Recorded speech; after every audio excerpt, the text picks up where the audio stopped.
tough time picking a spot where to shoot this. Do I want to be here? Do I want to be over there? Maybe over there. I don't know. Guess you can always shoot different videos in different spots, can't you? Anyway, today I'm right here beside this creek bed, and it is a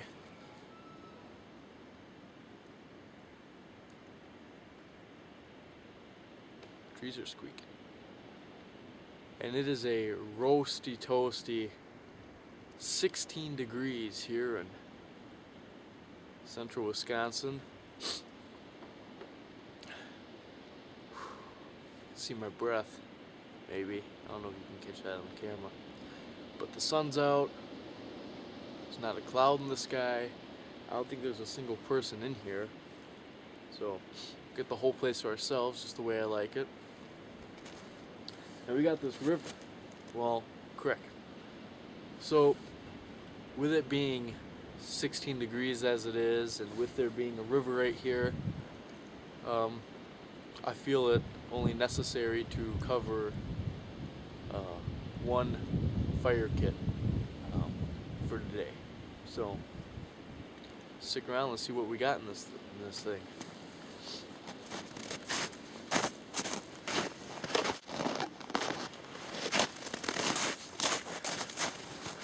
Alright, so I'm going to kind of scrouch down here a little bit so you guys can see me. Excuse me in advance for my mouth not working. It's a little cold out here, so my mouth might not work as sometimes. Probably end up putting a little blooper reel in at the end of this video here. But anyway, fire. So let's look at the river first. Now this river, well, this creek, as you can see, is well, there's visible water right here. And you can see that from the ripples and everything. And right up here, even here, you can be in a potentially life-threatening situation if you fall. Say you're walking around, you got muck boots on, all right? Got nice, tall muck boots, walking across the river, and what happens if you step on one of these rocks? You know, what if it's loose? Trip, you fall. One, you land on a bunch of rocks, so you could hurt yourself. Two, you just landed in the water. So even though there's not a ton of water, there's maybe 3-4 inches here, you're wet. No matter how much, you know, moisture is on you, you're still wet. And that's still a possible life-threatening situation when it comes to whatever the temperature is. Now, like I said, 16 degrees, way below freezing, and it's not a good thing. But, you know, you might not trip. But over here, that's probably about, I don't know, maybe 10 inches, maybe a foot. What do you do if you fall in there? You know, it's only a matter of time before something like that may happen. You're not going to be wearing a freaking dry suit whenever you're walking around the woods, okay? And that camera's a little low, so I'm going to tilt that up a little bit. There we go. So what do? Well, tell you what you do. You're going to start a freaking fire and you're going to warm up. Provided that you realize what's happening quick enough, you get out of the water fast enough, you open up your kit quick enough, and you get that fire going. So let's just take a peek at what I got inside of here, and I'll come in a little closer for you guys so you can check that out.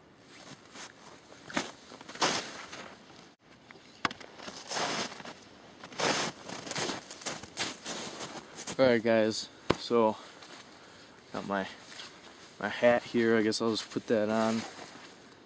Big ol' mittens here. Toss those right there for now. Alright, so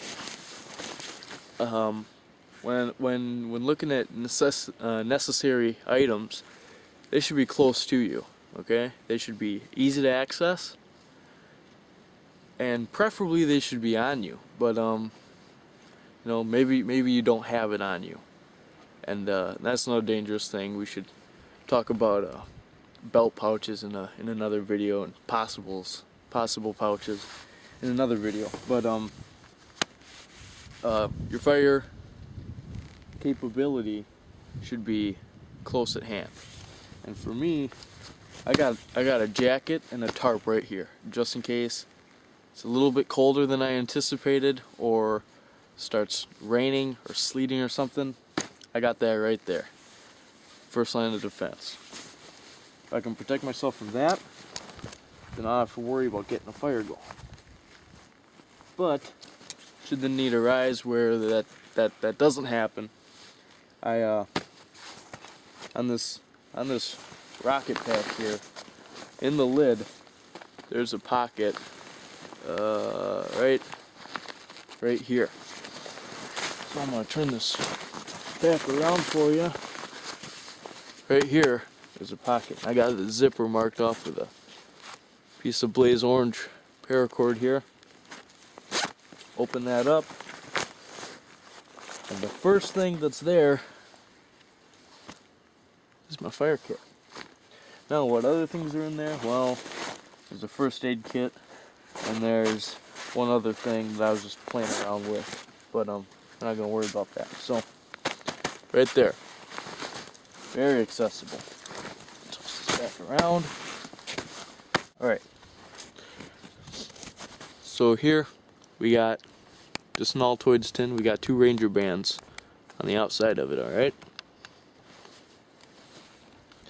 Take those off. Those are flammable. There's all of our stuff. Now this piece isn't very, this isn't for fire. It's just a hot glue stick just for repairs. We'll set that aside. But everything else is for fire. You can see we got some jute twine that we can use for tinder. We have a piece of false tinder fungus. Alright, this isn't the true tinder fungus, this is the false tinder fungus. Or, yeah. False. We have a ferro rod here. Alright, we got some Gorilla tape wrapped around it as a handle, so that the handle doesn't fall off on us, and this can be used as tinder as well. We have a magnifying lens in here, which isn't very much use in the winter month, but it's there. It has first aid purposes too. We also have an alcohol prep pad that'll take a spark right off the bat. Then we also have some more lengths of rubber right here. You can't really see it very well, but right there we have some char cloth, and then this orange is just some extra cloth for making char cloth. Now you notice I don't have a Bic lighter in there. Why don't I have a Bic lighter in there? Because the one I had in there ran out of fluid, so I just gotta buy another one. Otherwise, I would definitely have a lighter in there. And this is all a nice, small, self-contained kit. You can throw it in your pocket, you can throw it on your belt pouch, you can throw it on whatever. Now you notice I don't have a striker. Well, I don't have a striker because the back of your knife should have a 90-degree spine on it, which you can use to strike the ferro rod. Well, what if I don't have a fixed blade knife on me, like right now? Well, one thing that I believe that you should always carry, and it doesn't really matter where you are. It just makes sense. Have a Swiss Army knife. Alright? Have a Swiss Army knife, have a Leatherman, have just a regular pocket knife. Okay? Now, I wouldn't exactly advise a pocket knife other than an open L, because you can strike that ferro rod with the open L when it's closed. But a Swiss Army knife, and a Swiss Army knife that has a saw blade is what's really gonna save you. One, because well, you can make shelter a lot better when you have a saw blade than when you don't. And two, it's got a nice 90-degree spine on it, which I'll demonstrate right now.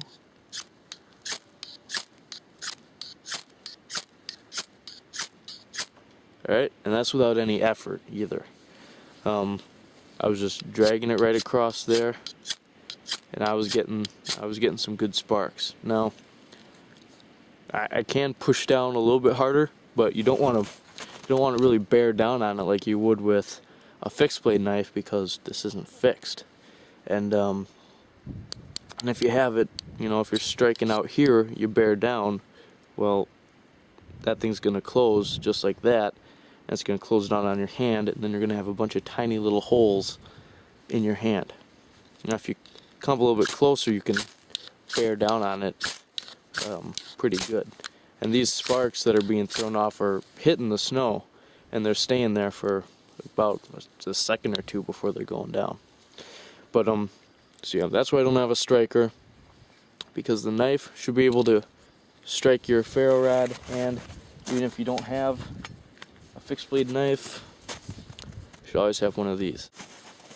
Well, I'll see you guys in another video. Like, rate, comment, subscribe, all that good stuff.